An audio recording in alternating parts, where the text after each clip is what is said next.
Terve teille lähimmäiset. Olen Teemu, teen kirjoja puolesta ihmisistä. Mieluiten pienistä ja keskikokoisista ihmisistä. Suurmieshistoriaa vierastan jopa siinä määrin, että valtiomiehet, kenraalit, ette kuulu minun työpaikallani.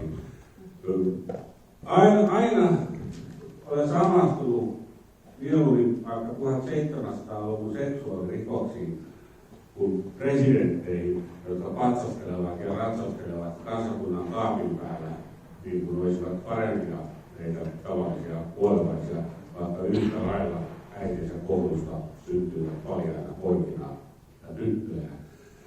Presidenttihistoria hiukan kaihertaa minua sikälikin, että suomalaiset ovat liian herravihainen ja samalla liian herranpelkoinen kansa. Kunnioitimme Ruotsin sotaisia kuninkaita, Venäjän etäisiä saareja ihan viimeistä lukuun ottamatta. Presidenteistä aina ajattelemme, että meillä on käynyt hyvä herra ja rouva onni. Ehkä onkin, mutta liika kunnioitus kuivattaa ihmishistorian eristää lihasta, verestä ja muista ja ytimistä. Peräänkuulutan epäkunnioitusta presidenttiämme kohtaan. Ja myös minua vieraksuttaa presidenttihistoriassa, suurmieshistoriassa, suurnaishistoriassa taannehtiva moralisointi. Voidaan B, kun eivät muinoin tienneet ihmisoikeuksista, rotujen tasa-arvosta ja viituusta. Olipahan muinaisuuden suurhenkilöillä verta käsissä, virtsaa päässä ja ulosta housuissa, kun eivät noudattaneet 2020-luvun mukaan ylivertaisia lopullisia totuuksia. Noin ajattelevat patsaankaapajat, joiden salotta Suomenmaassa ei ole kunnolla päässyt alkuunkaan. Aikalaistuomio ei merkitse presidenttihistoriassa mitään. Ehkä taistolainen historiaopiskelija 70-luvulla koki, että Risto Ryti olisi pitänyt jatkosodassa Karjalasta saatanan sakemanit, jolle suljen Auschwitzia, nimen avaimen Puna-armeijalle ja Rukajärven tie. Sitten Ryti on yleissivistykseenkin muuntunut eräänkin arvostetuimmaksi presidentiksi, jolla ei ollut työpöydällään kriisiä koronan ja taantuman ja kestävyysvajeen kaltaisen kritiikan piston lailla, vaan työpöydällä presidentillä 40-luvulla oli totaalisen verilöylyn suomalaisten sukupuuton uhka. Välirauhan kuukausina tai kesällä 1944 Puna-armeijan miehitys tarkoitti kymmeniä tuhansia niskalaukauksia, ei reilusti naamaan ja rintaan ampumista, kuten puikit lahtarit keskenänsä, vaan turvallisuuspalvelu NKVD:n turvallisia niskalaukauksia. Sellaista kansanmurhaa Ryti joutui pohdiskelemaan onneksi hyvillä hermonnansa. Jos Risto Ryti olisi valinnut tai arvannut väärin kesällä 1944, niin kulakit, eli 10 hehtaaria ja 3 lehmää omistavat keskisuomalaiset talonpojat Montusyrjälle, Kazakstaniin ja Siperiaan, suojeluskuntalaiset tietenkin ensimmäisenä pitää pelottaa, ja Rytin väärvalinta olisi johtanut myös suomalaisen älymystön juurimiseen, eli likvidoimisiin professoreista kansakoulun opettajattariin ja Jyväskylän seminaarin oppilaisiin saakka. Sellaisesta kohtalosta päästi Risto Ryti, jonka paras avu olivat ujat Ervo. Ryti ei kaipaa enää mitään Teemu Keskisarjan maineen palautusta, siksi hyppään sotasyyllisyysoikeudenkäynnin syyttäjäpuolelle tuolloiseen oikeusministeri Urho Kaleva Kekkoseen. Ehkä hänkin saa pressana jälkipuolilta liikaa statinkutia. Voimansa päivänä Kekkosen status muistutti puolijumaluutta. Ainahan jumaloinnista seuraa pienentäminen ja huonontaminen. Kekkonen myi sielunsa punaiselle paholaiselle ja sai Neuvostoliitolta politiikkaan yliluonnolliset voimat, mutta ei hän käyttänyt niitä niin pirullisesti kuin 1900-luvun Itä-Euroopassa oli tapana. Kekkonen tuli vasta 1970-luvulla hulluksi, suuruuden hulluksi, kun valta hänet turmeli ja piti peleillä lastenkutsujen ja poikkeuslain kanssa. Mutta ei hän sentään teottanut Veikko Vennamoa eikä laittanut tyrmään yllykirjeiden vastaanottajia, mikä oli ihan normaali meininkiä kylmän sodan rintamilla. Ulkopolitiikka oli Kekkoslovakiassa vähän noloa, mutta rauhaisaa panssarit eivät kuitenkaan tulleet. Ja mitä me loppujen lopuksi tiedämme Urkin sielun elämästä, mitä hän kaljonsa alla liikkui. Valtava arkisto on säilynyt nykyisin, sitä pidetään Orimattilan pitäjässä enemmän kirjallista materiaalia kenestäkään presidentistä, mutta siitä huolimatta Kekkosen vakautus tai nykysanalla arvopohja on jossain määrin mysteeri. Hän ei välttämättä ollut Neuvostoliiton ylin eikä alinkaan ystävä, ettei sisimmässä edes machiavelliläinen valtateruri ja opportunisti.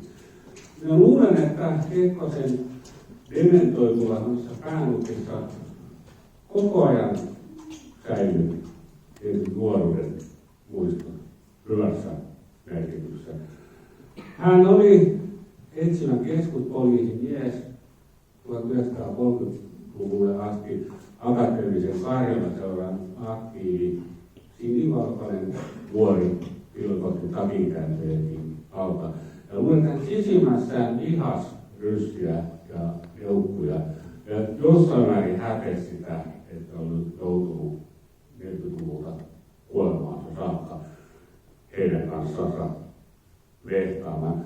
Pitkässä vaiheikkaassa elämässään Kekkonen oppi taktikoksi ja suomettuminen ei ole meidän presidenttiemme synneistä läheskään veriruskea.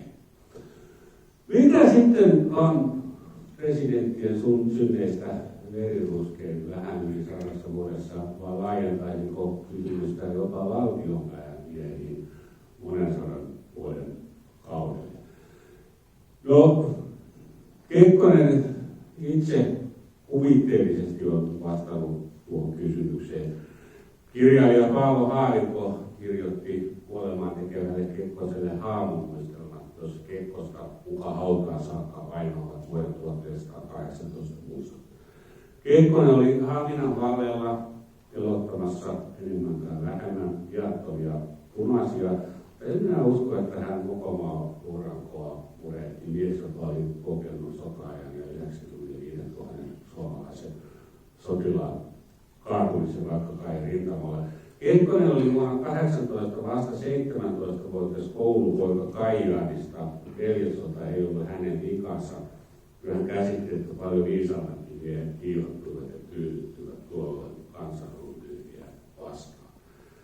Ja historiansa lukenut Kekkonen muisti, mitä tapahtuu silloin, kun suurmiesten vinkki tosissansa pimenee. Kekkonen tunsi Muijasodan historian, jossa Klaus Veli ja kumppanit eivät menetelleet ihan Geneven ja Haagin sopimusten hengessä.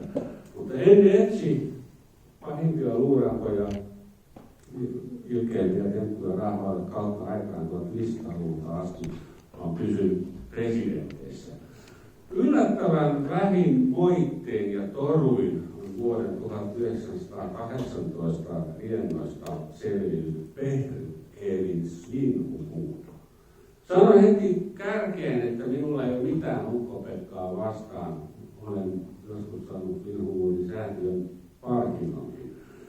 Mutta presidenttinä hän oli kansan kapinan hillitsijä, koko elämänsä ajan suomen kielen ja kielen perustuslain puolustaja, Venäjän sortokaudella lumma ja käräjäläinen sankari, laillisuusmies henki ja veren, Siperian opettama itsenäisyyssenaattori. Siitä huolimatta meidän pitää katsoa kriittisesti tai suorastaan vihamielisesti Ukko-Pekan tekoja vuonna 1918. Silloin vapaussodassa, veljessodassa, punakapinassa, luokkasodassa, kansalaissodassa Svinhufvud oli myös sianpää, jonka kädet tahrautuvat maanmiesten vereen ja ripulipuolustukseen. Svinhufvud ei ollut urhanhimoinen teurastaja. Svinhufvud ei rinnastunut vuonna 18 nuoriin suojelukuntalaisiin tai isäntiin, jotka Kostoksen ryöstöistä teivät kapinallisia näkkeitä. Svinhufvudissa ei leimunut jääkäreiden syvä iskumme on viha voittamaton. Ukko-Pekalla oli vuonna 18 lähes 60 vuoden elämänkokemus ja korkein oikeustieteen oppineisuus. Ja juuri nämä ovatkin raskauttavia asianhaaroja. Svinhufvudilla olisi ollut valtionhoitajana, senaattorina henkisiä eväitä oikeudenmukaisuuteen ja armoon. Hän ei yrittänytkään estää pikatelotuksia, joissa edesmennä huijatti 8300 punikkia pihaliittoa jälkimaailman mielestä. Veret seisauttavin ja pärskäyttävin joukko oikeusmurha sattui vankileirillä. Lähes 13 000 vainajaa, vapaussodan suurin uhriryhmä, jonka surmaaminen ei palvelu vapautta ja oikeutta ja totuutta Tammisaaressa, Tampereella, Suomenlinnassa, Hennalassa punavangit eivät niinkään kuolleet, vaan heidät tappamalla tapettiin nälkään. Ruokapakettien vastaanottamisen kielto, puhtaan juomaveden epääminen vesiykseen vieressäkin. Piruuttaan noin tapahtuu, eikä yleisen elintarvikekriisi ja epidemioiden takia. Jostain syystä Svinhufvudia ei ole näistä erityisemmin ryöstetty. Ukko-Pekka oli valtionhoitajana kesällä 18 paljon isompi vallankäyttäjä kuin myöhemmät presidentit. Ukko-Pekan vahtivuorolla tuo 13 000 menehtyivät tutkintavankeina, siis odotellessaan valtiorikosoikeutta.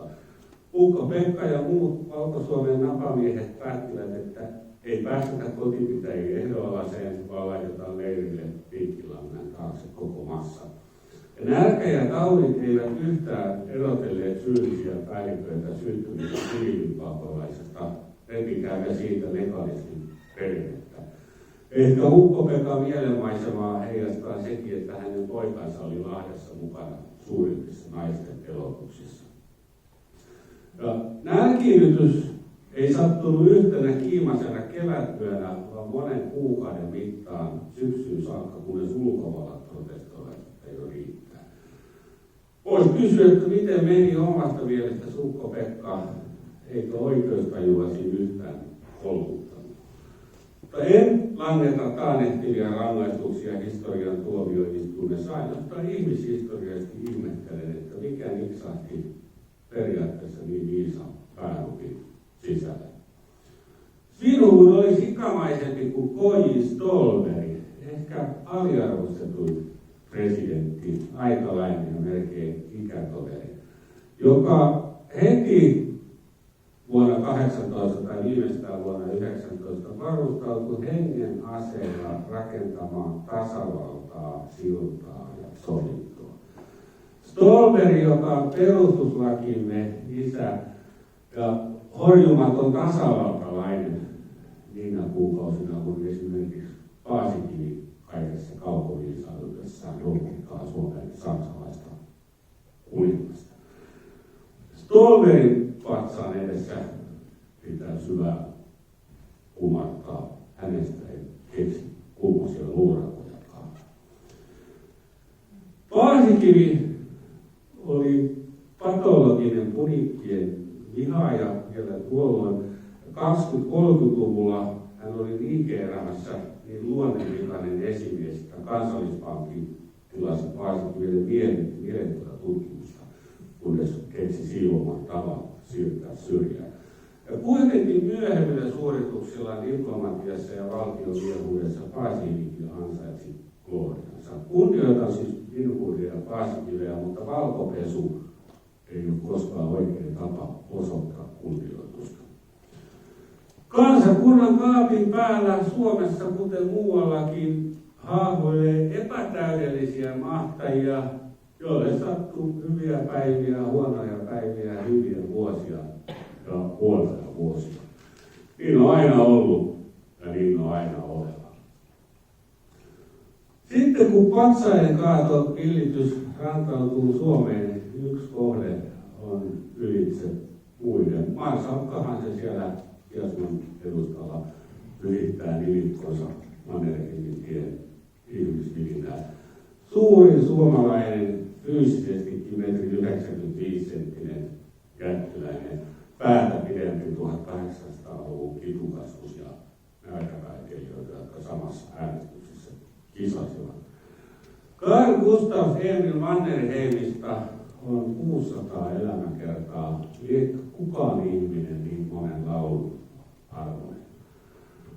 Matti ja Maija Meikäläisestä ei tule koskaan riviäkään. Minä itsekin taannoin pyhäsin kirjan nimeltä Hulttio, joka kertoo Mannerheimin lapsuudesta ja nuoruudesta. Olen tutkinut arkistoissa Mannerheimin itkupotkuraivareita, koulukiusaamista, ihastuksia, kalsarikännejä, avioliittoa, joka homoilua. Kaikessa siitä voi kysyä, mitä väliä niillä on. Eihän isänmaan kolkot ja armaat kohtalot ratkeneet Louhisaaren kartanon lastenhuoneessa Helsingin yksityismuseon välitunnilla tai Haminan kadettikoulun viereisessä Keski-Kialarissa. Eikä Mannerheimin nuoruus ollut pohjustusta Tampereelle 1918 ja Summalle ja Tallinnaan presidenttille. Mutta minä ajattelen, että kasvukertomus on ihmisyyden painavinta aineesta niin sotapäällikössä kuin rocklaulajissa. Miten hänestä tuli hän? Jos haluamme Mannerheimia ihailla, kukaan minun tunteeni, niin täytyy tietää, mistä puusta hänet on veistetty. Ja sama juttu, jos haluamme häntä tunnetusti syyllistää ja vihata. Se on herkässä iässä niin pienestä kiinni, kummalta puolelta ristikkoa katsellaan isona ja vielä pienemmästä kiinni, kenestä tulee vaikka huono renkiä, joka jää luomaan lankaa ja kenestä tulee suuri taidemaalari. Ja pienestä kiinni sekin, kuka vetäytyy eläkkeelle verstinä ja kenestä tulee Suomen kaikkien aikojen suurin sotapäällikkö. Mannerheimista tuli Mannerheim sillä tavalla, että hän ikävuosina 11-19 särkyi, hajosi, meni rikki ja sitten seuraavat 30 vuotta tai 60 vuotta kokosi persoonansa sirpaleen ainutlaatuisen upeaksi lasimaalaukseksi. Erikoinen tarina, ei kenelläkään tämän vuoden presidenttiehdokkaista ole läheskään yhtä jyrkkää poristorataa, ei sinne päinkään. Kuvitelkaa aloitustakin nälkä vuonna 1867, kun tavallinen keskisuomalainen lapsi ja äiti lakasevat myllyn lattialta jauhantomua tai lipittävät myrkyllistä jäkälävelliä, niin Mannerheim syntyy Suomenmaan lumoavimpaan rakennukseen Louhisaaren kartanoon. Hän ei syntynyt kultalusikkasuussa, vaan timanttilusikkasuussa. Kartanolinnan seiniltä tuijottivat loistavien esiisien muotokuvat ja Louhisaari oli myös lasten paratiisi, karuselin kylpylä, Suomen ekat polkupyörät, 3 palmulajia, kun isoisa oli kasvitieteilijä. Ja aivan ihanat vanhemmat, upporikkaita, sivistyneitä, moderneja, välittäviä, lämpöisiä kasvattajia, elossa suurperhe, siskot, veljet, serkut, koiranpennut, lemmikit, karitsat ja etenkin hevoset, joita Mannerheim lapsesta vanhuuteen saakka rakasti enemmän kuin ihmisiä, näin uskalla sanoa hänen kirjoituksensa perusteella. Ja yhtäkkiä 11-12-vuotiaana koko tuo kaikkeus 1000 väreiksi maan tasalle ja maanpinnan alapuolelle. Mannerheimin isä teki konkurssi metsäteollisuudessa hävisi uhkapelissä Pietarissa sukupolvien omaisuuden, pakeni 20 vuotta nuorella rakastajattaren kanssa Pariisiin ja pakkohuutokaupassa katosivat jopa lasten sängyt. Äiskä 7 lasta putosivat paitsi köyhyyteen, myös musertavaa sosiaaliseen häpeään. Ei ole mikään ihme, että Gustav 12-vuotiaana vähän oireili ja kivitti Helsingissä Lyseon viereisen talon ikkunan säpäleet. Nykyisin niillä oireilla, joita Mannerheimilla oli, niin lapsi laitettaisiin varmaankin johonkin laitokseen tai on voinut kuluttua lääkitykseen. Ja hänen perässänsä olisi monta ammattiauttajaa. Luojan kiitos. Ja Mannerheimin painava, raskas, kohtuuttoman kova nuoruus jatkui vielä sillä lailla, että hänen äitinsä sairastui psykosomaattiseen hermokuumeeseen, kirkkui kuolinkouristeli kamarissa oven takana lapsen pyyhkytyä ja odottivat huutojen vaihenemista. No, kun Gustav sitten hautajaisista 14-vuotiaana matkasi Haminan kadettikouluun, niin oli sotilaan alulla orpo olo. Mannerheimista monesta muustakin ajattelen, että sattumalla on täydellinen ylivalta yksilön elämään. Kuuluisin sotapäällikkönä päätyi sotilasuralle vain siitä syystä, että sai lukiosta kenkää ja siitä toista syystä, että suvulla ei ollut varaa kasvattaa 7 lasta perheestä, eli jokaista poikaa yliopistoon saakka. Sattumanvaraista siinäkin, että tuleva kapinan kukistaja oli nuori kapinallinen, täytti kadettikoulun rangaistuskirjan merkinnöillä. Karmeessa sinkutuksessa hän oli ensin kärsivänä ja sitten kostavana tai antavana osapuolena. Nolojen tilanteiden nuori mies. Ulkonäköä lukuun ottamatta tulee melkein Mr. Bean. Hän koko ajan sattui ja tapahtui ja ihmeellisellä tavalla jotenkin putosi jaloillensa ja jopa käänsi onnenpotkuisensa.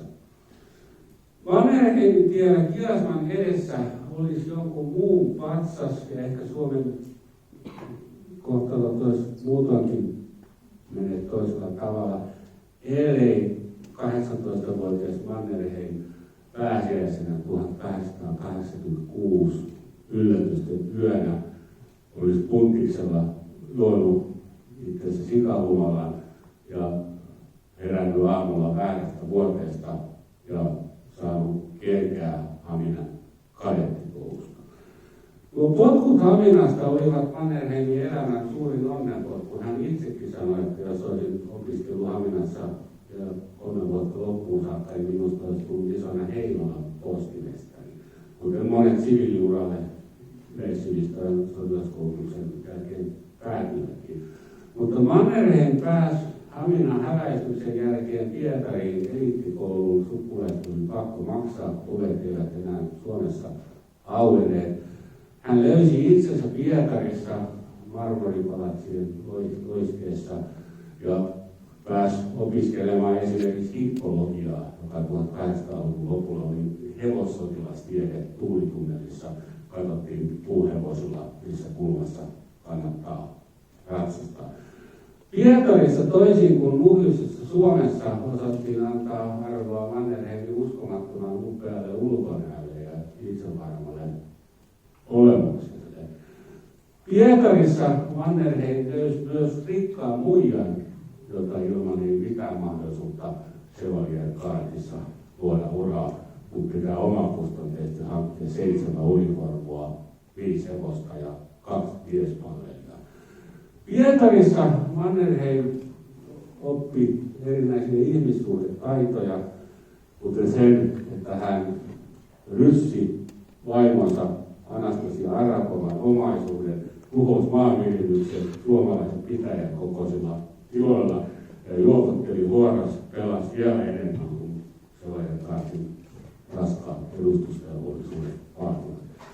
Pietarissa 25-30-vuotiaana aviomiehenä Mannerheim ansaitsi liikanimen Kulttio ruotsiksi Fedun, jonka vaimon ystävättäret seurapiirien luoduilla kanavalla hänelle antoi. Mannerheimin tyttäret sanoivat, että isää pelkäsivät Pietarissa kaikki muut paitsi hevoset ja koirat. Me annamme sen hänelle anteeksi ennen tullen. Historia on täynnä lepeteleviä kapaloita vaihtavia isäukkoja ja myöskin koskettavia rakastajia ja tasa-arvoisia aviopuolisoja. Sotapäälliköt, suurmiehet ovat kiistatta korvaamattomampia. Sellaiset tyypit, joilla käy säkä, tai sellaiset tyypit, jotka ottavat onnettaralta sen, mitä ansaitsevat. Mannerheimilla ehkä kävi säkä siinä, että juuri kun hänen avioliittonsa ja rahatilanteensa olivat romahtaneet, syttyi Japanin sota, hän pääsi Mansurian kukkuloille kunnostautumaan. Sen jälkeen toinen kantamoinen, hänet valittiin Aasian ratsastukselle, vaikka tausta riitti vain maneesiratsastamiseen. Siellä hän noin vain 5000 kilometriä tiedusteli jotakin Lomin alkuamaata ja teki kansantieteellistä kenttätutkimusta päälle. Mannerheim suunnilleen 40-vuotiaana raitistui tai ainakin oppi tarvittaessa askeettisiin elämäntapoihin ja sai raha-asiassa järjestykseen. 1910-luvun valokuvissa näkyy jo meidän tuntemamme pilke silmäkulmassa ja jonkinlainen marsalkan sauva heilu. Mannerheim pääsi Nikolai toisen seurueeseen, mikä todistaa, että esiintymispalveluja olivat viimeisen päälle kunnossa. Siitä huolimatta väitän, että 3 miljoonan asukkaan Suomessa yksikään ainoa ihminen ei vielä tammi-helmikuussa 1917 arvannut, että Mannerheimista tulee kansallissankari tai mitenkään Suomen suuriruhtinaskunnan kohtaloja kääntävä henkilö.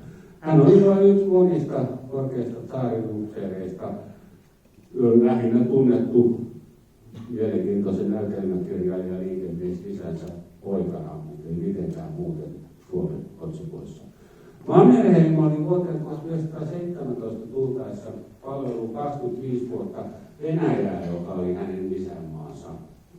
Hänen rykmenttinsä kunniakomentaja oli Venäjän saaritar, ja Venäjän saarelle hän oli vannonut uskollisuuden varassa. Suomi oli hänelle vain suht miellyttävä syntymämaa. Hetki ennen helmikuun vallankumousta 1917 Mannerheim toivoi yksityiskirjeessä, että kuinka suomalaisia tuhansittain värväytyisi Venäjän armeijaan. Voittosan ensimmäisen maailmansodan jälkeen saari sitten palauttaa suomalaisille kiitokseksi autonomian. Ja hänkin oli pihalla kulumiukko, kuten kaikki muutkin, vaikka kävi kirjeenvaihtoa kautta laajan valtakunnan ja kiertotietse länteenkin asti. Mannerheimilla kävi monta kertaa uskomaton munkki vuonna 1917, tai taas voimme sanoa, että hän oli kaveri, joka otti onnettarelta sen, mitä ansaitsi, ja tarttui momentumiin, jotka muilta ehkä hujattuvat ohi.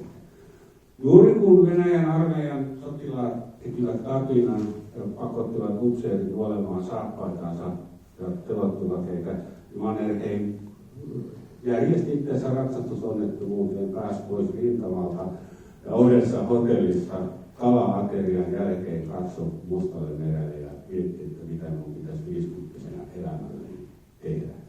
Juuri oikeaan aikaan Mannerheimin yksinäisen miehen juna jyskytti Odessasta Petrogradin läpi Suomeen, jossa hän tapasi oikeissa paikoissa oikeat henkilöt, liikemiehet, jotka rahoittivat valkoisen Suomen varusteluja ja talonpoikaisarmeijaa. Vielä joulukuussa 1917 Suomen itsenäistymisen aikana ei ollut varmaan se, että jatkaa Mannerheimin sotilasurakaan. Hänen sukulaisensa puolivakavissaan suosittelivat, että pitäisikö alkaa suomalaisen metsäteollisuuden vientiagentiksi, jos rauha joskus palaa Venäjän maalle. 50-vuotiaille Mannerheimille sanoivat, että noin joka ei eläessä ollut tehnyt päivääkään työtä. Mutta Mannerheim osasi kohdata ihmisiä, osasi vakuuttaa muut mielipiteistään, jotka ei ollut vain välttämättä oikeampia, mutta olivat perusteluimpia. Mannerheim puhui valkoisen armeijan rahoittajille, että meidän on pakko jättää Etelä-Suomi kyllä teidän tehtaanne ja kartanoille todennäköisesti palaavat, Mutta jos ette anna mulle rahaa Pohjanmaan koilliskuntien varustamiseen, niin teiltä menee omaisuuden lisäksi henki. Olen nähnyt, näin tapahtuu Pietarissa paraikaa. Näiden myyntipuheiden jälkeen Mannerheim pääsi Valkoisen armeijan ylipäälliköksi ja loppu onkin vaan tekniikkaa. Voimme olla melko varmoja siitä, että päämajan 10. paras evästöluutnantti olisi päivittänyt punakaartin täysamatöörin Tampereen taistelussa 1918. Siihen ei mitään eroa tarvittu. Mannerheim onnistui yllättävän hyvin sellaisessa asiassa, jota hän ei ollut lainkaan harkinnut tai mietiskellyt etukäteen. Hän ei ollut mikään renessanssi-ihminen, mutta ymmärsi, mitä Euroopan suurpolitiikassa tapahtuu.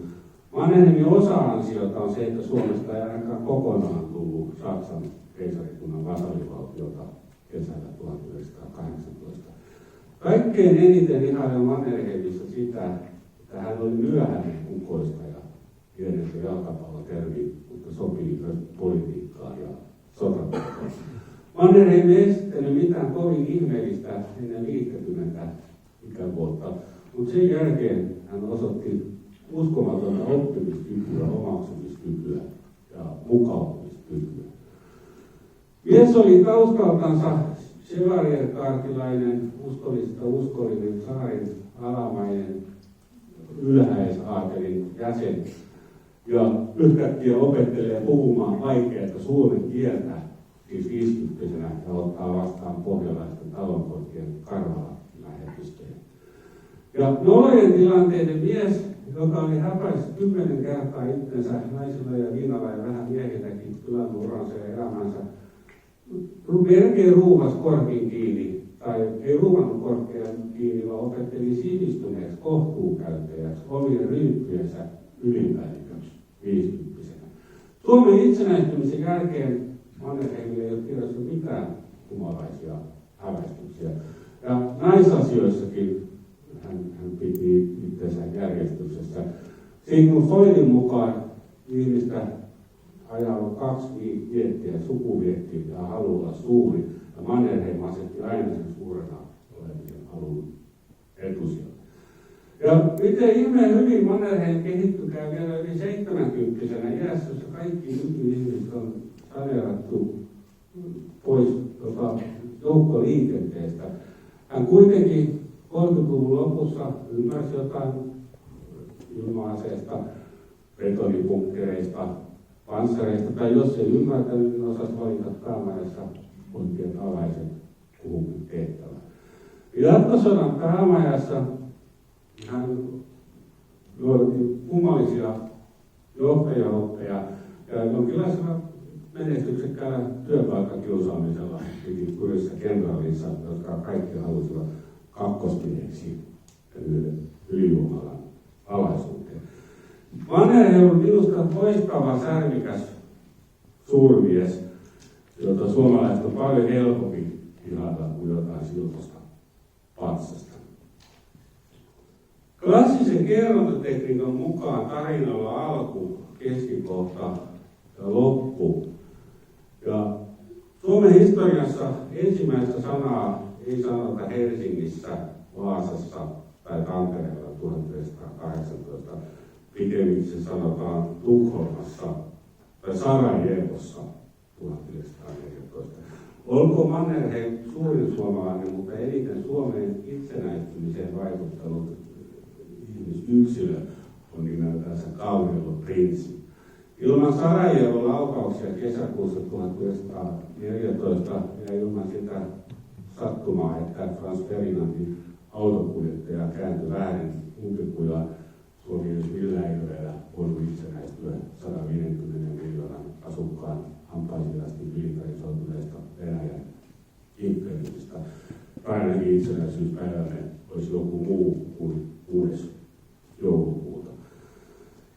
Myöskään tarinan viimeistä sanaa 2020-luvulla, 2030-luvulla, 2300-luvulla ei sanota Suomen presidentin linnassa. Se on tieto. Se sanotaan jossain kaukaisemmalla pääkallopaikalla. Ja oikeastaan tekisi mieli kysästä, että riippuuko maailmanhistoriakin herraonnesta vai sattuman kaupasta. Ja tuohon kysymykseen liittyy jatkokysymys, kuinka kauan me kaikki tässä vielä keikumme. Erinäisistä Ukrainan tapahtumista tulee mieleeni vuoden 1962 Kuuban kriisi. En tiedä, puhuvatko amerikkalaiset siitä omien presidentinvaaliensa yhteydessä. Noin tiivistäen Neuvostoliitto yritti viedä Yhdysvaltojen takapihalle 100 keskimatkan ohjusta, josta jokainen vastasi 70 Hirošimaa. Eli yksi yhteentörmäys, vaikka hävittäjä lentävä majurin hermojen pettäminen, niin pum, se oli siinä, hyvästi koko luomakunta Kotkasta Kihomatoon saakka. Ja taas pitää kysyä, että oliko se herraonnea vai sattuman kauppaa. Ohjusten laukaisualussa näkyvät pakoilukoneen kuvissa. Presidentti Kennedyn neuvonantajat vaativat hyökkäystä heti varoittamatta täysillä. Samankaltaisia äänenpainoja kuin sotaviisailla nykyisin jokaisessa A-studiossa. Haukat hallitsivat silloin ilmatilaa ja näin olemme luulleet, että suurmies Kennedy yksin esti ultimaalisen hulluuden ja luoki kapealle rauhan väylän. No hyvä suurmies yksin, ja joku voi onnitella itseä siitä, että ei ollut Nixon tai Carter tai Ford silloin vallankaavassa.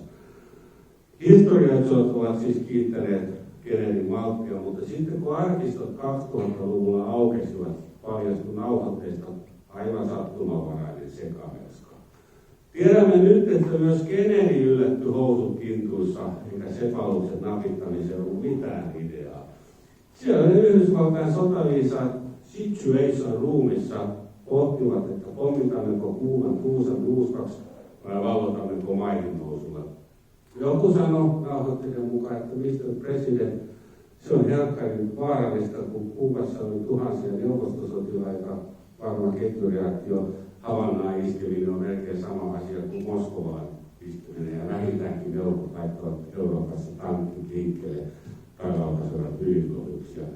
Kennedykin ensin arveli, että nykyriski on pakko ottaa. Sattumoisin CIA:n päällikkö, joka oli Situation Roomissa, eikä muuten ollut mitenkään viisas tai rauhallinen mies.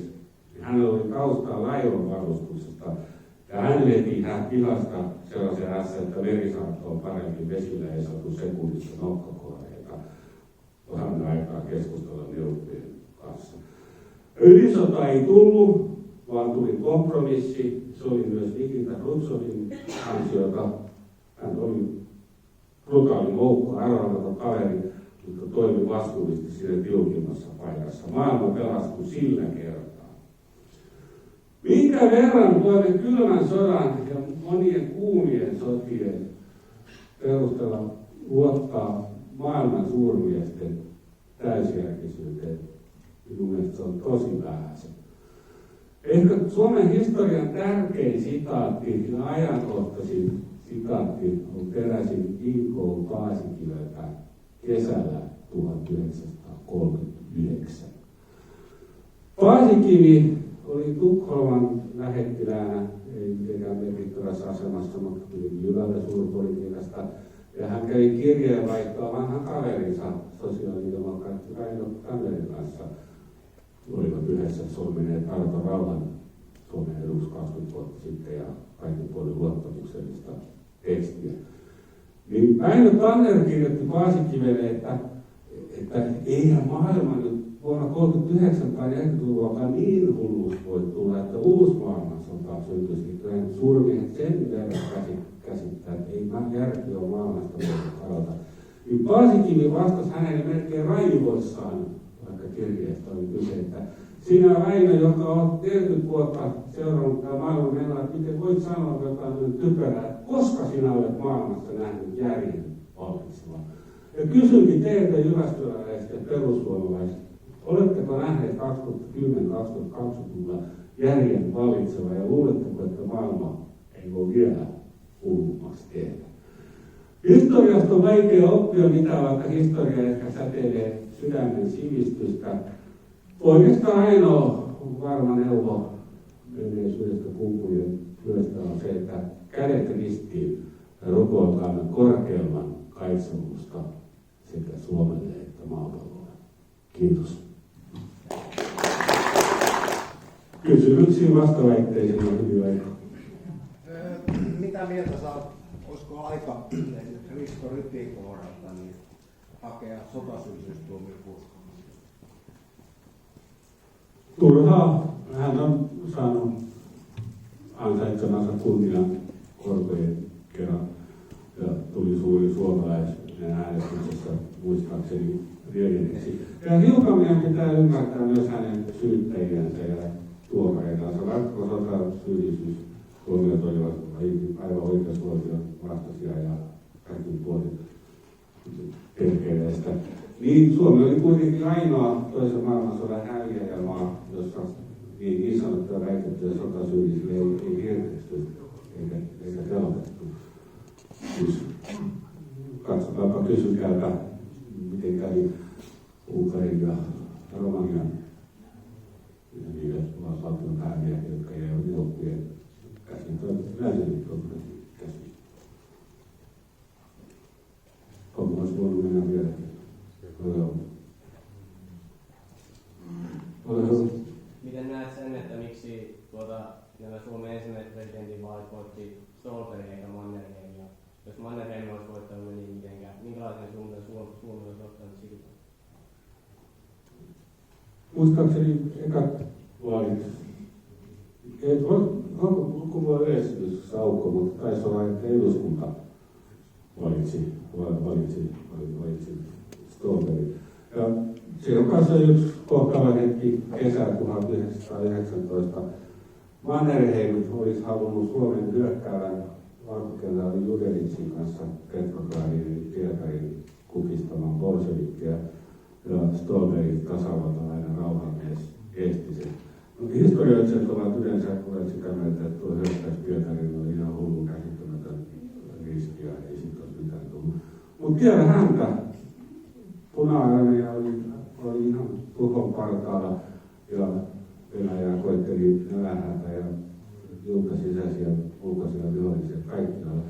Kenties Mannerheimilla Ståhlbergilla oli kesällä 19 maailmanhistorian avaimet käsissä, että yksi potku bolshevikkihallinnon nurkkaa olisi voinut romauttaa ja silloin puolet maailmaa olisi säästänyt 70 kommunismin vuodelta. Toteutumatonta historiaa on vaikea kirjoittaa.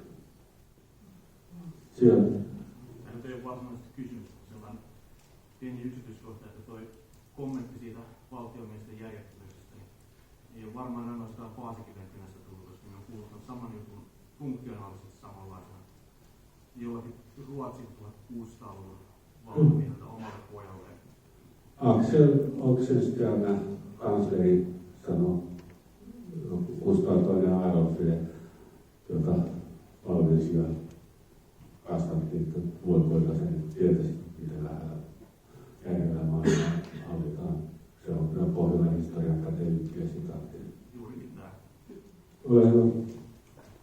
Kun olet meistä varmasti eniten arkistoja tutkinut ja päiväkirjoja ja muistelmia ja näin, niin kai se näin on, että ja arkistoja aina tulee kirjoja, että on uutta tietoa saatu vaikka Venäjän arkistosta tai jostakin.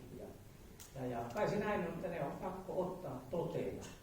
Tietysti jos Teemu Keskisarjakin tekee muistelmia tai jotain muuta, niin monethan kirjoittaa ne kaikki hyvät jutut, että mä neuvoin Mannerheimia tai Paasikivi jotenkin ja ne omat töppäykset ja muut ristiriitaisuudet ja muut, niin tavallaan ne pyyhitään sitä pois.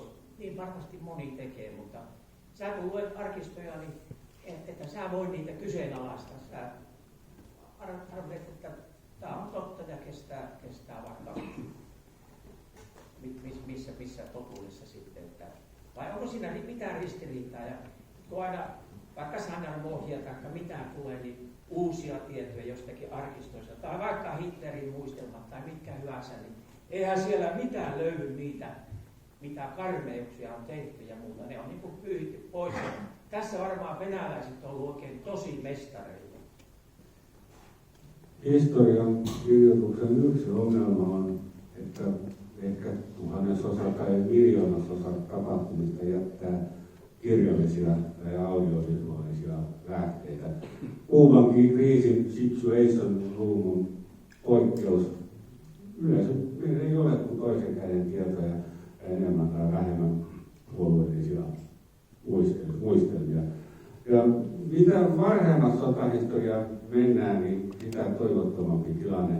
Sotilaalla on aina ollut käsissään se kivääri tai miekka, eivät he kädet hurmeissa ja kohmeissa ole joutuneet pitämään kunnollisia päiväkirjaa tai laatimaan raportteja. Tai jos ovat käyttäneet päivässä ja viikossa ja kuukaudessa raporttia aikaa, niin todistajat ovat hoitaneet huonosti varsinaisen hommansa. 1700-luvun sotia, joita eniten olen tutkinut, joudun kirjaamaan siitä syystä, että lähteet on sama asia kuin neulan etsiminen palavasta heinäsuolasta, jota ei ehkä koskaan ollut olemassakaan. Ihan pikkuriikkisiä fragmentteja ja pakko valistuneilla arvauksilla edetä eteenpäin. Voin suositella päiväkirjan pitämistä muistelmien pyhäämistä ja tahansa puolueellista asenteista kaikille suurille ja pienille ihmisille. Yllättävän mielenkiintoisia sitten, kun meitä ei enää ole. Mitä minä maksasinkaan jonkun 1700-luvulla elänyt tuntemattoman ruokasotilaan muisteluksesta sellaista aikakaudelta, kun vain kerran yhdistyvät historiallisia. Tai ihan tavallisen talonpojan oman esi-isäni tai vähän kaupallisemmin arkipäivästä yhden päivän romaani 1800-luvulta. Semmoinen tekisi terää. Mannerheimin operaatiosta aito sotataito ja taktiikka, niin minkälaista roolia käsityksesi mukaan Suomen sodissa 1995, niin sen oli omakohtaista kokemusta Venäjällä jo Venäjän armeijasta, Japanin sodista ja niin edelleen. Oliko sillä tuntemuksena merkitystä, että hän tunsi vastustaja sillä paremmin, vai oltiinko kuitenkin jo niin kaukana sitten sitä Mannerheimin sillä Venäjällä viettämästä ajasta, että se oli kuitenkin sitten suomalaisten koulutusten upseerien varassa se sotaväytynä menestystä, mikä meille sodissa tuli. Oikeat sotaviisaat väittävät, että ei Mannerheim voinut tajuta sodan syvintä olemusta, kun häneltä puuttui yleisesikuntaupseerin koulutus. Hän oli siinä sekavassa elämänvaiheessa epäonnistunut siinä akatemian pääsyssä. Ja oli siis tavallaan alikoulutettu kenraaliksi ja varsinkin alikoulutettu marsaliksi. Mä en ehkä usko tuolla, koska ne kaikkein parhaimmatkin yleisesikunnissa koulutetut ja rutinoituneet herrat epäonnistuivat kammottavasti ja rusenkavasti vuosina 1914 ja 1918 ja sitten myös vuosina 1939-1945 kävi ilmi, että sota jotenkin kehittyy nopeammin kuin sotataito, eikä niistä akatemiaopeista ollut mitään hyötyä Ukrainan mustassa multassa tai ekan maailmansodan masinot linjalla tai sukellusveneessä. Se on pirun hankala asia, mutta kuten sanoit, niin Mannerheimilla oli valtava elämänkokemus ja hän oli siellä Japanin sodassa asianratsastuksella Venäjän armeijassa oppinut ihmisyydestä yhtä ja toista ja eri kansojen sotilasluonteista. Mannerheim ei herra Jumala ikinä aliarvioinut venäläisen. Päinvastoin sanoi talvisodassa ja 20-luvulla, 30-luvulla kaikkina aikakausina venäläinen sotilasluonne on oikeastaan maailman paras. Kärsivät siellä kylmänsä ja nälkäänsä monta vuotta ennen kuin vihdoin lähtevät kotiin. Siitä syystä näkyy huhu, että päästä ryöstämään aatelisten kansallinen kunnioitettu tosi korkealle venäläisten neuvostoliittoa sotataitoa. Mannerheim pitkä elämän sato oli myöskin pessimismi, jota tarvittiin 1945. Ei se ollut hakkaa päälle, hakkapelitta kenraalin tehtävän pienellä armeijalla suhtautumatta vihollista vastaan. Ja Mannerheimin esiintymistaipe ei ollut pelkkää teatteria, vaan se oli kansallisesti tosi tärkeä näytelmä. Jos sotapäällikkö itse antaa sellaisen vaikutelman, että mä en usko tähän asiaan ja kokeillaan nyt monovuosi, että päästään edes yli ja häviää kirjaa, niin miksi 607 000 miestä olisivat seuranneet tai edes lähimmän upseerit. Todella hyvä työkyky Mannerheimilla ja vanhana ja fyysisesti sairaana. Siis selviytyi valvokeista ja jaksottaa vastaan lukemattomat vierailijat skarpin näköisinä. Ei siis yli 9 arvosana vuosista 39-45 ilman muuta. Ketkä hyötyy eniten siitä, että presidentti Kekkosen sairaus tai dementia hänen ollessaan presidenttinä salattiin ja vähäteltiin tai ei kerrottu Suomen kansalle, että presidentti on jollakin lailla dementia, että ei pysty hoitamaan tehtäviä. Petattiinko Koivistolle tilaa tai ketkä hyötyy eniten tämmöisestä? Sekin tarina kerrotaan aina passiivista, että asioita salattiin ja Kekkosta hyväksi käytettiin ja joillekin muille pedattiin ja tiedotusvälineitä ylitettiin. Ei ole helppoa osoittaa, että tämä, tuo ja se hyötyvät siitä. Kekkonen itse oli syypää, luopumisen tuska oli liian raskas ja hän ei astunut sivuun ennen kuin lääkärit antoivat sen ihan viimeisen lausekkeensa. Joo, kiitos minusta alustuksesta ja esityksestä. Jäin miettimään Kuuban kriisiä, niin minkä tähden Rutger taipui tai suostui siihen, pelkästö hän niin isoa tuhoa vai oliko se, että Yhdysvalloilla on niin iso voima vastassa, eli että taipui, totesi, että on parempi taipua kuin kokea sen, mitä siitä tulee, vaikka se oli siellä kaukana Euroopasta ja Moskovasta se kriisi. Ja siitä me sitten johtolankana tähän päivään, niin meillä esimerkiksi meidän nykyinen presidentti on monen kertaan sanonut, ja varmaan me itsekin olin vielä Natosta äänestämässä vuosi sitten, niin tai vajaa vuosi sitten, niin lähdettiin siitä, että Nato on niin vahva, että kukaan ei hyökkää NATO-maahan, ei siis myöskään Suomeen. Näetkö, että onko tilanne sellainen tänä päivänä ja tästä eteenpäin historian valossa, että onko NATO niin viisaissa käsissä, kun vähän on samaa mieltä, että maailmaa hallitaan aika pienellä järjellä, että se on niin viisaissa käsissä, että se ei aiheuta provosoi tai muulla lailla sotaa, tai sitten, että kukaan ei todellakaan uskalla hyökätä mihinkään NATO-maahan, ja että voimme nukkua rauhassa sen tähden, että ei ole nyt pelkoa, kun meillä on tämä ydinase pelote mukana Suomenkin puolustuksessa. Rutger oli koulutukseltaan talonpoika ja vallankumouksellinen, ei mitään opillista sivistystä, mutta silti hän oli hirveän täysjärkinen henkilö.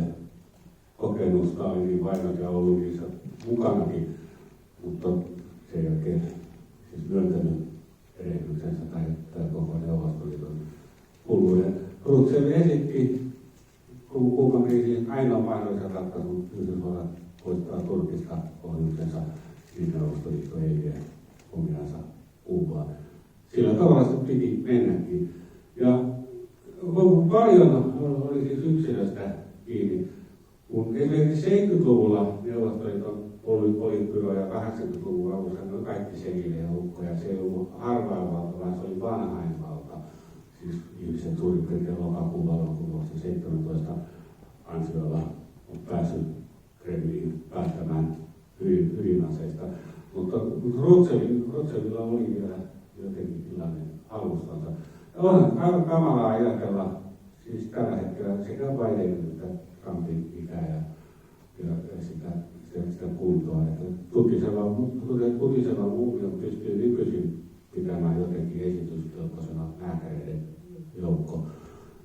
Se ei onnistunut Kekkosen aikana 80-luvun alussa, mutta ihan jostakin Ementikon mieliliikkeestä voi olla kiinni se, painetaanko nappia, ei vai ei. Me varmaan haluamme uskoa, että ydinaseessa olisi ollut jopa Venäjä suurin piirtein käsissä ja eihän nyt voi nähdä vahingossa lähteä karkuun mitkään sukellusveneen.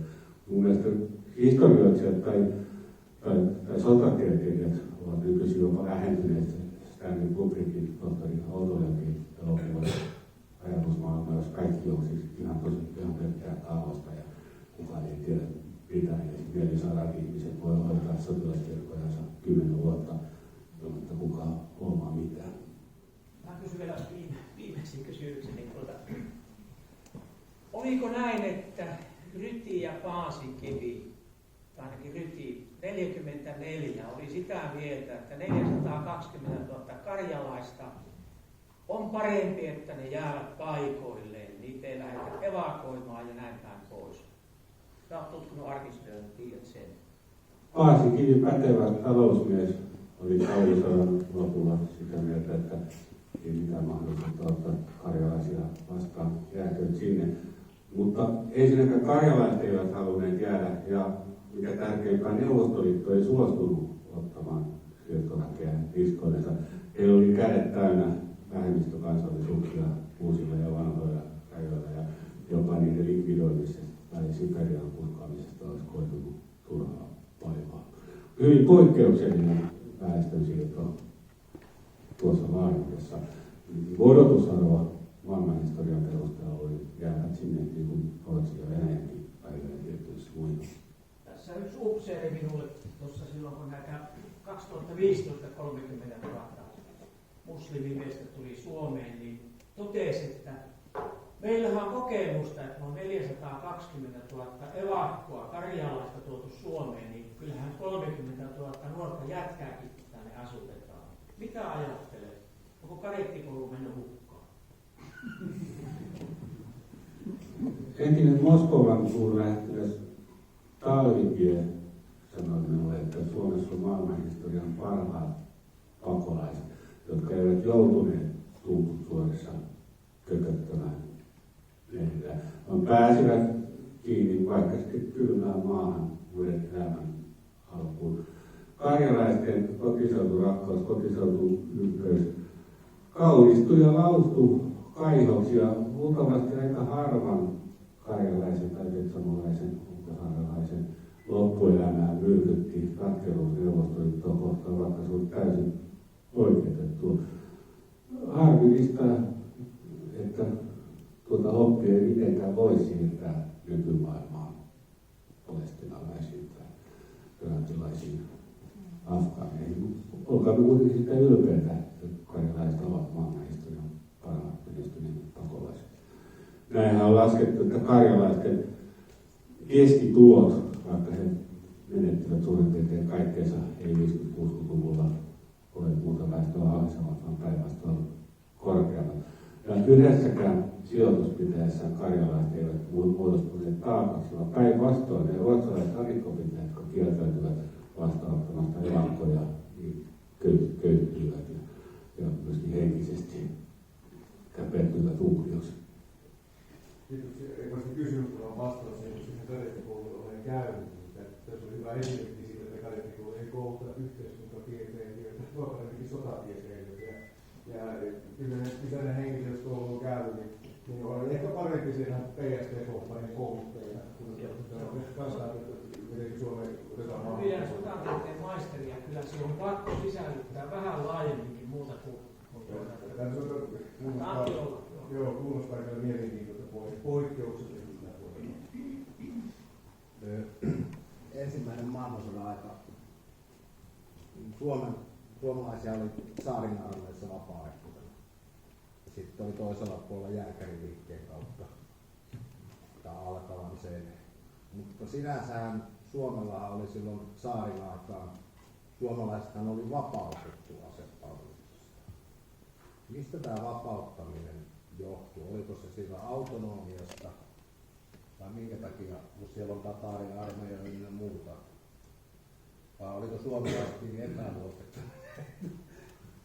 Suomalaiset voivat Venäjän imperiumin kaikkein luotettavin kansallisuus, paljon luotettavampia kuin isovenäläiset ja saareista ainakin Nikolai I ja Aleksanteri II liittyvät suomalaiset. Ei minkäänlaisia vastalauseita, jos mennään Balkanin vuoteen. Suomessa ei ollut 1800-luvulla mitään ruskofobian tapastakaan. Iso-Vihan muistot olivat kaikin puolin unohtuneet. Venäjä itse pilasi ihan omalta kannaltaan ihanaisen naapurin suhteen aloittamaan järjettävän sotkakauden yhdenmukaistamisen venäläistämisen rautavuoden Oppikoffin aikana 1899. Ja siinä sivussa siis Suomen sotaväki lakkautettiin ja suomalaiset olisivat voineet joutua vaikka Port Arthurin kaukoitään palvelemaan venäjänkielisissä joukko-osastoista. Joo, totta kai siinä syntyy aktiivinen ja passiivinen vastarintaliike. Paasikivihän sanoi, että ilman typeriä sortokausia Nikolai II olisi voinut Venäjän saarnalon menetettyä vuonna 17 siirtyä Suomeen kaikessa rauhassa hallitsemaan uskollista suurruhtinaskuntaa elämänsä loppuun saakka. Haluaisin sanoa vielä näistä karjalaisista, että ainakin Keski-Suomihan asutti heitä, isot talot, ei sanota pirstottiin, mutta kuitenkin he sai maapalat, metsät, järvenranta, tontit, että ei ihan huonosti ainakaan Keski-Suomessa kaikilta. Ja maa otettiin ainoalta, joilla oli sitä antaa, eli suuryrityksiltä, pappiloilta, isoimmilta talonpoilta, yhtiöiltä. Kaikki ei mennyt ihan putkeen, mutta olisi se voinut mennä huonomminkin. Eli välit runnottiin lävitse muutamassa vuodessa, muutamassa kuukaudessa. On erilaista meininkiä kuin 2020-luvulla. Jokainen ihan pikkainenkin asia pitää kuulla 100 asiantuntijaa ja vähintään 2 valiokuntaa sitä sormailee mietintöjä ja sitten täysistunto ja EU-ihmisoikeustuomioistuin kysytään. Silloin kun on todella hätä ja puukko kurkulla tai kiduksiin saakka tunnettuna, niin ei ole mahdollisuutta mietiskellä. Viimeistä pyyntöä on niitä myötäpykäliä. Isoissa taloissa oli vielä sellaista kylillä, että tietyt ihmiset, jos oli niin isoja taloja, niin kaikki sukulaiset tuli sinne asuttamaan ja viljelemään. Ja ne, joilla ei ollut sitä, niin heiltä vietiin kaikkein eniten. Kekkonenhan oli tosiaan nuoruudessa akateemisen Karjalaseuran jäsen, kuten siinä aiemmin mainittiin, ja hän toki erosi siitä sitten Mäntsälän kapinan jälkeen, mutta näetkö, että tämä AKS:n heimoaate ja yleinen suomalaisuuden korostaminen ja maanpuolustustoiminnan vahvistaminen, miten se näkyy Kekkosen politiikassa hänen presidenttikaudellaan, ja sitten toinen kysymys, että koska moni nuoruudessaan AKS:n jäsen ollut, oli sitten kylmän sodan aikana vaikutusvaltaisessa yhteiskunnallisessa asemassa Suomessa, niin koska Kekkosella oli ollut sellainen välirikko AKS:n kanssa ja AKS:lla oli välirikko Kekkosen kanssa, niin oliko semmoista jonkinlaista vihanpitoa Kekkosen ja sitten näiden entisten AKS:n välillä?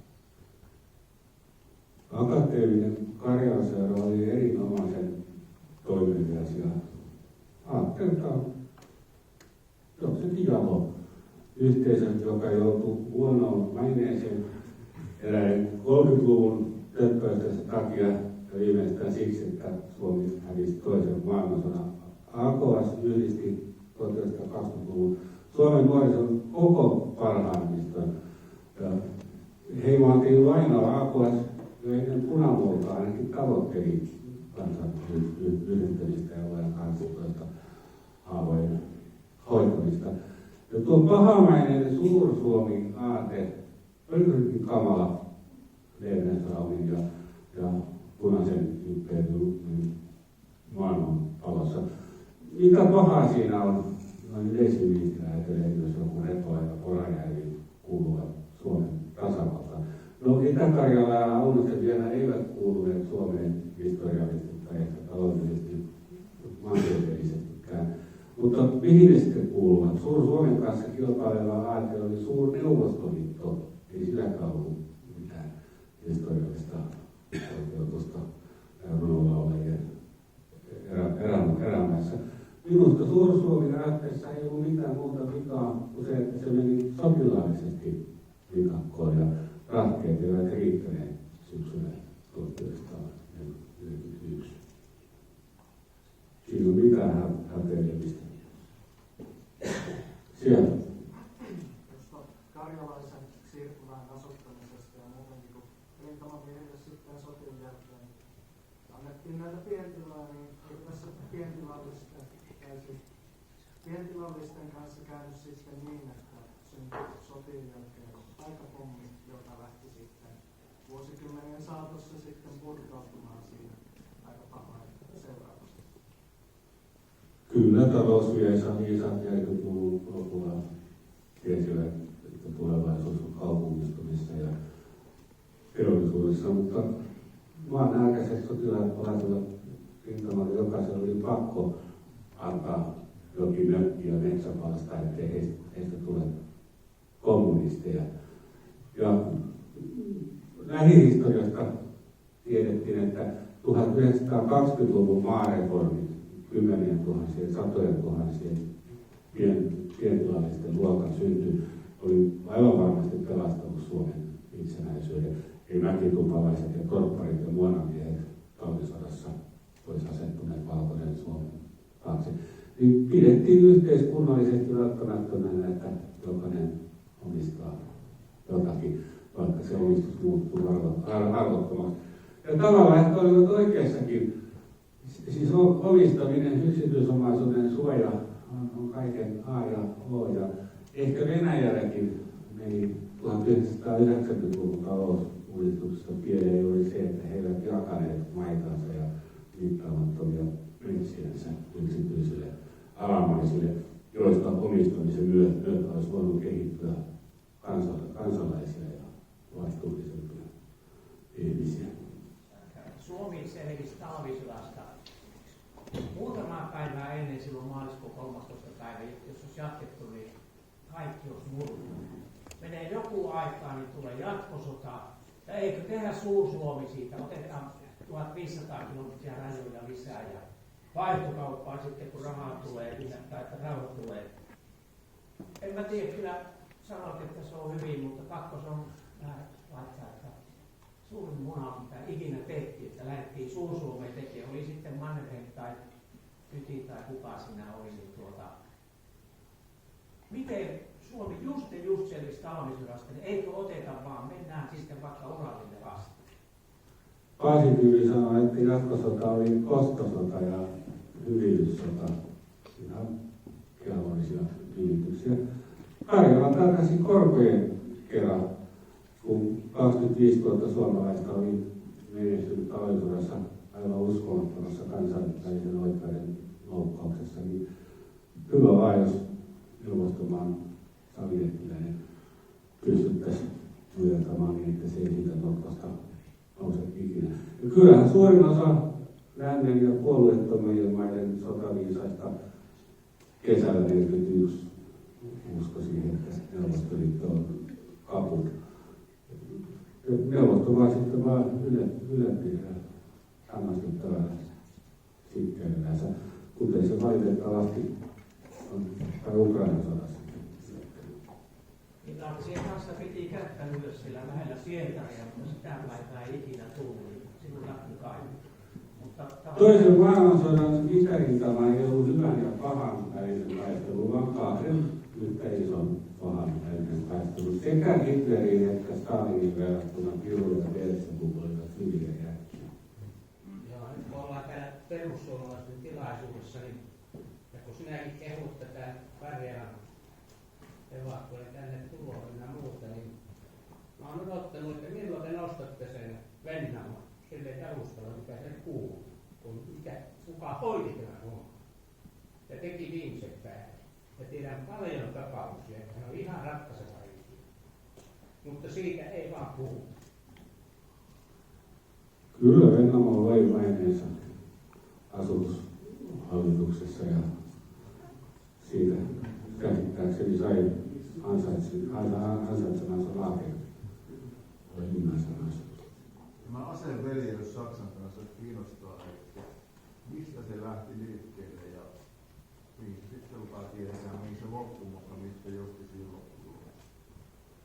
Neuvostoliittohan näytti välirauhan aikana kesällä 1940 päivän merkkejä, niin koko Suomi miehitetään tämä ensimmäisen tilaisuuden tullen, joka oli koittamaisella, koska Ranska luhistui Suomen tärkein tukija tai kortti siellä pakassa, niin rauha olisi voitu tehdä ei Suomen kanssa, vaan ilman Suomea. Ja Neuvostoliitto mitään papereita ollut muutenkaan kunnioittanut.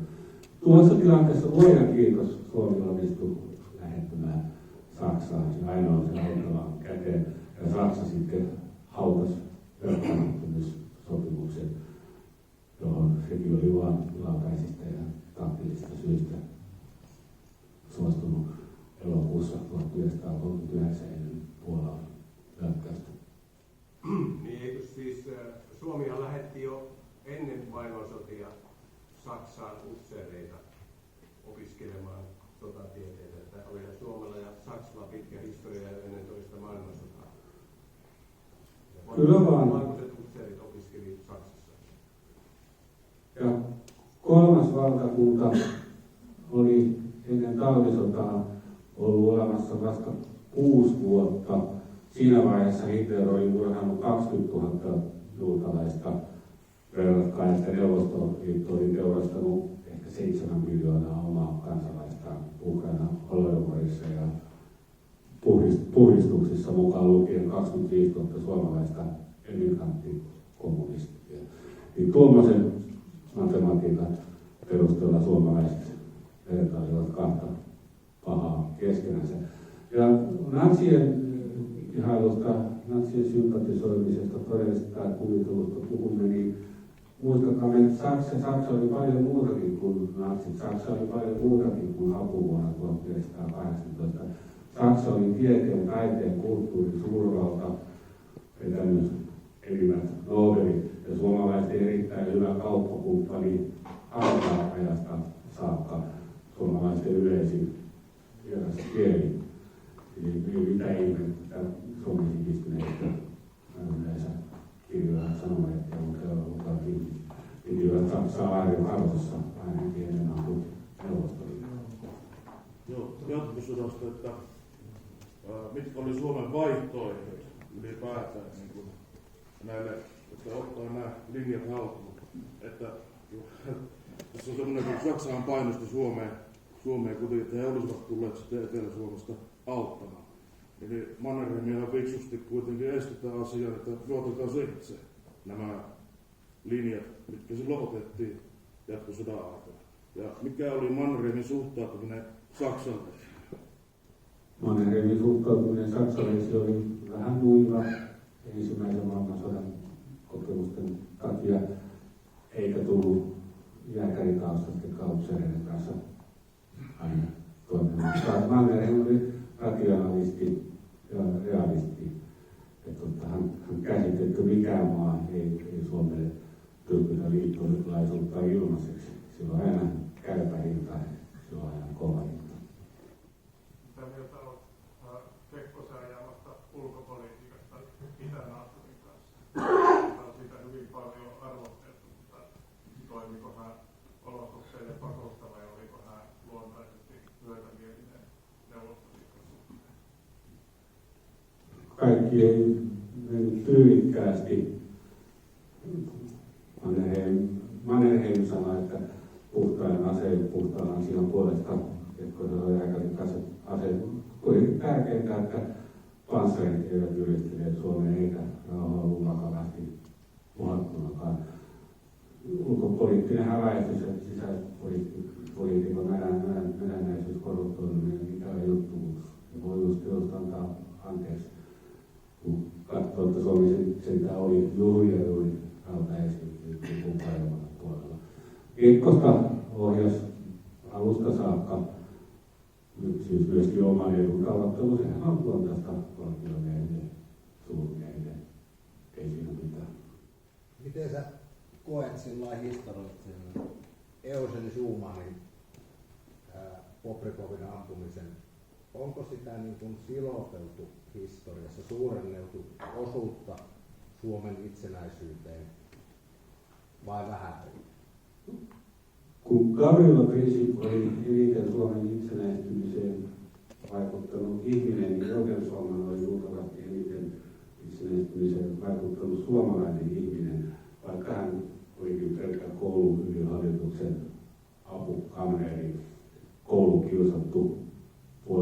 kuuro kenraalin poika, joka oli pettynyt rakkaudessaan ja jonka ainoa ystävä oli Englannin setteri Lukas. Mutta siis juuri tämmöinen keskinkertainen huomaamaton kaveri teki sen, mistä sadat komeet ylioppilaat ja sotilaat uhosivat humalassa Helsingin kadulla tai kasarmilla. Aivan kuolematon veret seisottava teko, kaikkien aikojen uutispommi, joka takia Helsingin koululaisnuoriso itki ylpeydestä. Ja se on juuri terrorismi-idea, siis riippumatta siitä pidämistä hyvänä tai pahana, ihan sama juttu nämä Gazan marttyyrit kuin Eugen Solman kesällä 1904. Siis jos yritetään tuolla järkipuheella ja sanomalehtikirjoittelulla herättää suomalaisia renkiä ja piikoja ja tehtaantyöläisiä ja pikkuvirkamiehiä ja opettajattarja, niin ei siitä tule mitään, se kestää monta vuotta. Mutta tuommoinen yksi esimerkki, ja siis se tunnekuohu, se kantaa todella pitkälle, varsinkin kun Suomessa ei ollut muita terroristeja ennen talonpoika Lauria ja Keskiään legendoja. Eugen Solmanista on psykologinen linja ensimmäisiin vastarintaliikkeisiin suurlakon jättöllä 1905 jääkäriliikkeeseen ja vuoteen 1917. Hän teki aivan uskomattoman teon. Ja myöskin oli moraalinen ihminen. Hän ei ollut siis aivoton itsemurhaterroristi. Hän kyllä käsitti sen, että Wolfenbach noin yksityishenkilönä oli ihan kiltti vanha setä, jolla on 2 tytärtä. Ei hän ansaitsi sitä kuolemaa. Mutta kirjoitti Tsari Nikolaille kirjeen, jossa sanoi, että tämä on Suomen kannalta symbolisesti välttämätön teko, joka on rikos, ja mä maksan siitä omalla hengellä. Ihan mahdotonta kuvitella, mihin Suomen historia olisi kääntynyt ennen Eugen Solmania. Ja sitä, että se attentaattikin oli hyvin onnekas. Vaikka Eugen Solman oli hyvä ampuja ja metsästäjä ja kovahermoinen kaveri ja väitti omasta elämästään, niin silti ne luodit osui huonosti ja vain yksi rikkoutui otettuin napista ja vaikka hänet hoidettiin sitten kirurgisessa sairaalassa maan parhaassa leikkausolosuhteessa, niin ehkä lääkärit kutiloivat tai sitten vaan jostain syystä oli niin komplikaatioita ja tulehduksia verentyksessä. Jos komplikoon voisi säilyä hengissä, niin mahdoton sanoa. Tai mitä sitten muutenkin olisi voinut seurata. Siis yleensähän tuollaisesta sortovalta kostaa ampumalla lähitaloista joka 10 miespuolisen asukkaan, mutta Venäjällä sattui silloin olemaan kädet täynnä ikiomien terroristien kanssa. Että minkä takia Venäjä ei kostanut tuota tosiaan ja hankkinut toista pahempaa Bobrikovia siihen tilalle, koska kyllähän siellä voisi olla keinoja tehdä sen. Niin. Kyllä haukumme venäläisten julmuutta ja kirullisuutta ja epäinhimillisyyttä ja muistutamme, että Venäjällä ei ole mitään oikeusvaltioa legalismin perinnettä. Niin sitä ihmeellisempää, kuinka armeijasti he kohtelivat suomalaisia vastarintamiehiä Eugen Solmanista vuoteen 17 saakka. Oliko niin, että vain yksi ainoa Taavetti Lukkarinen Oulussa hirtettiin ja kaikki muut armahdettiin ja karkotettiin maasta tai Siperiaan. Siis jopa sotaa käyvässä ensimmäisen maailmansodan maassa jotkut sabotöörit ja pommimiehet niin eivät maksaneet hengellään sankarin leikkimissä. Venäjät oli yllättävän armeijaita. Ehkä se oli heidän virheensä. Trotskit ja Leninitkin palasivat Siperiasta entistä julkuisuuteen ja vaarallisuuteen. Mannerheimman oli silloin maailmansotien välisenä aikana usein jotenkin mukana erilaisissa vallankaappausankkeissa ja epädemokraattisissa liikkeissä, niin justiin silloin vuonna 1919 ja suojeluskuntaselkkauksessa 1921 ja Mäntsälän kapinassa, että hän oli niin tiettyjen suojeluskuntapiiriä ja myöhemmin lapuolaisten suosikki jonkinlaiseksi vahvaksi johtajaksi Suomelle. Ja koska Mannerheimilla oli semmoinen halu olla jotain suurta, niin miksi hän ei ikinä kuitenkaan sitten tarttunut siihen tilaisuuteen, että hänet olisi nostettu jonkinlaiseksi Suomen vahvaksi johtajaksi?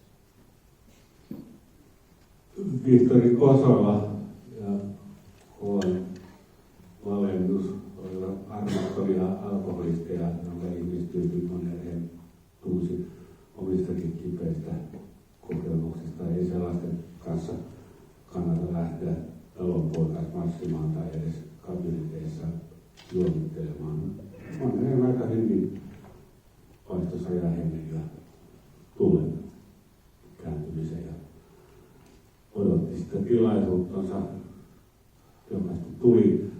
talvisodan ylipäällikkyys ei ollut hänelle mieluinen. Hän piti sitä lähinnä saappaat jalassa kaatumisena hälytön asian puolesta. Ja kunniatehtävänä ei ollut nuorilla niinkään keräämässä. Kiitän teitä läsnäolostanne ja pyydän vaikuttamaan isänmaan kohtaloihin äänestyskopissa. Rauha teille.